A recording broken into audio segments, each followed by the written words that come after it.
নমস্কার বন্ধুরা, সবাইকে অল নিউজ টিউটোরিয়াল থেকে আজকেও স্বাগত। তো আজকের এই প্রতিবেদনে আপনারা জানাবো বর্তমানে কি কি চাকরির ফর্ম ফিল আপ চলছে, কারা আবেদন করতে পারবেন, যোগ্যতা কি হলে তারা আবেদন করতে পারবেন, মাধ্যমিক পাস না ডিপ্লোমা না উচ্চ মাধ্যমিক পাস, কোথায় কোথায় আবেদন করতে পারবেন, আবেদন করার জন্য কোনো টাকা বা চার্জ দিতে হবে কি না, ঠিক আছে, আপনার বয়স সীমা কত লাগবে, সেগুলো আপনারা সবই এই প্রতিবেদনে পেয়ে যাবেন। তো চাকরির কী কী ফর্ম ফিল আপ চলছে সেগুলো জানার জন্য আমাদের ডিসক্রিপশানে আমাদের ডাইরেক্ট অফিসিয়াল ওয়েবসাইটের লিঙ্ক দেওয়া আছে, অল নিউজ টিউটোরিয়াল। ওখানে গিয়ে আপনারা ডাইরেক্ট সমস্ত চাকরি যেগুলো 2024 সালে চলছে এখনও, সেগুলো আপনারা সব চার্ট দেখতে পারবেন, কিভাবে অ্যাপ্লাই করবেন সেটা দেখতে পারবেন।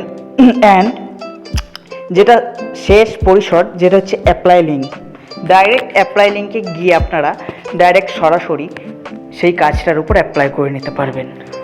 তো আর দেরি না করে সরাসরি আমাদের অফিসিয়াল লিঙ্কে ক্লিক করুন এবং অ্যাপ্লাই করুন।